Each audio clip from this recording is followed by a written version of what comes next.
What's up YouTube, Jeff back again. Today I have a very exciting Samsung video for you guys, and today giving you guys 10 reasons the Galaxy Z Fold 6 destroys the iPhone 15 Pro Max. And there's no secret here, of course. I am a Samsung guy. We cover Samsung on this channel, so of course I have a bit of a bias, but I have both of these phones and I use both of them on a daily basis, and so I think I can speak to some of the things that makes me like the Z Fold 6 over the iPhone 15 Pro Max. And a lot of these things may apply to Samsung phones in general. Now, before we get started, I do want to thank my 4-year-old son, Jonathan. He always gives us some animals to hang out in the video. We've got the seal, or the sea lion. I'm not sure which. You guys can correct me below. One or the other back here hanging out. We always appreciate him. Also, if you guys are new to the channel and you are a Samsung fan, make sure to check out our website, sammyguru.com. We got the latest Samsung news. You can also get a mystery box when you order your new Samsung phone. We give out free accessories with a cleaning kit, desktop phone stand, etc. It's right here under the mystery box tab on the website. The Sammy Guru podcast, if you haven't checked us out, we cover Samsung news every week on the podcast, have a little fun, talk Samsung. So if you are a Samsung fan, check out our website below to stay informed on all things Samsung and Samsung software as well. Okay, so let's go ahead and get into it. As usual, I have a little Google Keep document right here to talk about the various things that I think make the Galaxy Z Fold 6 a better phone than the iPhone 15 Pro Max. The first thing is an obvious thing, but it is an important thing, and that is that this phone is a folding phone. So obviously the iPhone 15 Pro Max does not fold. You can use the cover screen when you need it, and then when you don't want that small screen, just open it right up. You got a big screen to watch media. Now, this is not just useful for watching media and multitasking. It's also great for creative uses like with the camera. So if you have the camera open, you can prop it up like its own tripod here, use it in flex mode. This is just an amazingly versatile form factor. And I think it's gonna be great once Apple comes out with their own foldable, but currently, of course, they don't offer any folding iPhones either in the flip or the book style foldable format. And I think that is a huge advantage for the Galaxy Z Fold 6, is that you can get a form factor that you just can't get with Apple phones just yet. So that's the first thing. Foldable, very obvious thing, but it is an advantage. The next one is multitasking. So you get true multitasking on this device, and there's a lot of ways you can do your multitasking. You've got your little taskbar at the bottom. You can drag and drop your various applications. So like if you want to use the camera side by side while you're using X, you can do that. You can also pin multitasking shortcuts to the bottom taskbar or also to the edge panel. Here I have a Facebook and X double multitasking pane, so I can scroll through my Facebook feed and also scroll through my X feed at the same time. And of course, you're not limited to just two. You can go ahead and add a third one, like you could add Google Chrome here, and you can rearrange these, move them all around, flip-flop them, change the orientation, and if you're done with this one, you can get rid of it, go back to two panes.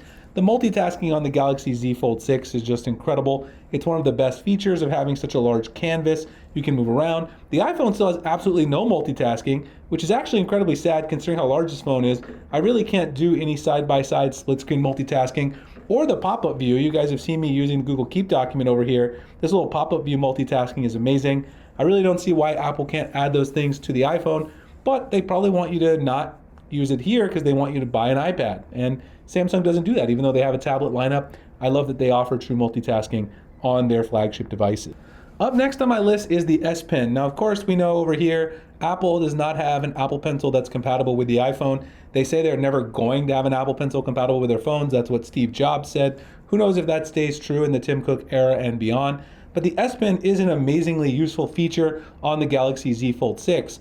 You have a bunch of things you can use like Smart Select. Smart Select is one of my favorite things because if I'm inside of a social media app, like Twitter for instance, I can use Smart Select to just grab anything I want on the screen and then share it in some other social media app, copy it, save it for later, even extract text from this using Galaxy AI. Sometimes a little hard to do behind the camera, but super useful, not only for productivity, but also for fun. You can magnify, create notes, screen write. You can do integration with Microsoft Office 365. And of course, the new sketched image feature, which is a part of Galaxy AI, where you can kind of draw an image and AI will translate it to a lifelike picture, which is very fun to play around with. The S Pen is definitely anything but a gimmick. The only thing I wish is that it worked on the cover screen as well as the main screen of the Galaxy Z Fold 6. But this is a huge advantage over the iPhone 15 Pro Max. Bixby Text Call and Galaxy AI. Now, of course, Apple just rolled out the Apple Intelligence engine, their version of AI. That came in iOS 18.1 developer beta. I just made a comparison of Apple Intelligence to Galaxy AI, so I'll drop an info card if you guys want to watch that particular video somewhere up here. But one feature that we do have on this particular device, aside from what they have on Apple and Apple Intelligence, is if you go into settings, you can use Bixby Text Call to actually have Bixby answer your phone calls for you with pre-made quick responses. This is great for triaging spam or screening calls of any type if you want to screen calls. I don't usually do it for my friends or contacts, but you can do it to play around with them. It's especially useful if you get a ton of spam calls. I think we all do these days, and Bixby Text Call is absolutely amazing. In addition to that, Galaxy AI has some features that Apple Intelligence just doesn't have yet. Some of those features are the live translate assist.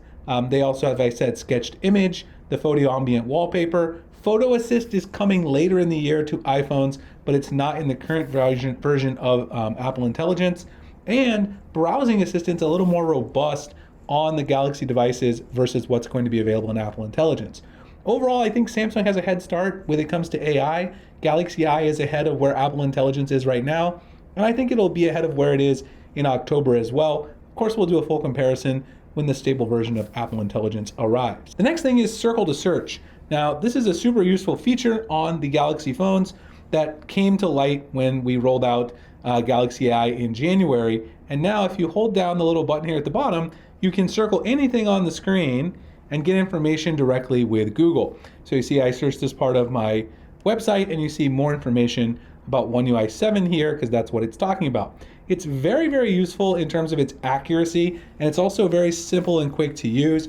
This is something that Apple really should implement directly into their OS, but obviously Google is probably not going to be their partner since Google is the developer of Android, and so that's why they're partnering with Samsung. I think that gives Samsung a huge advantage because, of course, Google Circle to Search is going to work better than any first-party solution Apple could build independently of Google because they do have all that search machinery that Google has built up for years. And this is an amazing feature that you can get on the Galaxy phones. Of course, you can also get it on the Pixel as well, but it's something that the iPhone does not yet have. The next feature is the fingerprint sensor and Face Unlock. And I know some Apple fans will say that this is unfair, that Face ID is great. And while Face ID is very accurate, sometimes I don't want to be looking at my phone. Like right now when I'm behind the camera, it'd be really nice to have a fingerprint sensor. And I don't know why Apple chooses not to put a fingerprint sensor on the iPhones. We have not only Face Unlock here on the front and the inside display, we also have the side-mounted fingerprint sensor right here on the Galaxy Z Fold 6. You can see this button right here is a fingerprint sensor, and it's very fast and efficient. It's not always ideal to use Face Unlock, even though Face ID is accurate.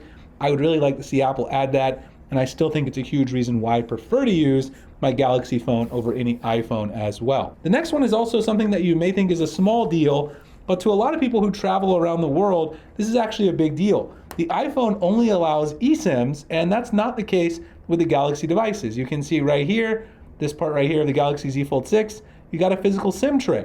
You can actually add 2 SIMs there, plus you can do eSIM as well. This is a huge deal if you're a world traveler. The iPhone only having eSIM compatibility is definitely something that will hinder your world travels. Up next, wireless power share. Now this is an awesome feature on Galaxy phones that whenever I show it to my friends who have an iPhone, they're always blown away by this.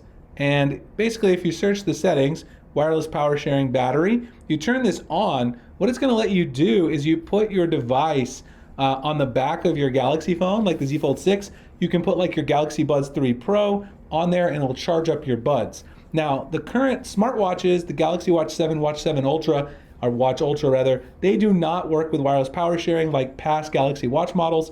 It's still very useful for buds, and there's a lot of other cool things that you can do. You can even charge up your friends' AirPods. If they're an Apple user, you can charge up their phone. You could charge up the iPhone. Take the iPhone 15 Pro Max, plop it on the back, and charge it up. iPhones still don't have this feature in full capacity. Would really be nice to see Apple implement that. It's another advantage that the Galaxy phone has. Samsung DeX is the next thing. So it would be great if Apple would allow you to open up a window that would run Mac OS on here. Of course they don't because they want you to buy a MacBook. But on Samsung phones, if you go into the settings and you scroll down to connected devices, you will find Samsung DeX. Samsung DeX will let you start this DeX mode that gives you basically a desktop experience like you'd be using on a laptop. All you need is an external monitor and also a keyboard and a mouse, and you get basically the same experience you would get while using a desktop computer. It'd be great if Apple would allow this again. It would take a lot of their profits from Macs because people would then use their iPhones. People don't need to do like heavy tasks like editing. A lot of creators are going to keep their MacBooks anyway, and I use a MacBook. It's a great product. But those who just need light web browsing and stuff like that would no longer need to buy a MacBook Air because they would be able to use their mode on the iPhone just to switch into desktop mode. And DeX is an absolutely huge advantage that the Galaxy phones still have to this day. The last one is launchers, theming, icon packs, etc. One of the biggest advantages that Samsung phones and Android phones have in general is the amount of customization you can do. Samsung's Good Lock suite is a great example of this.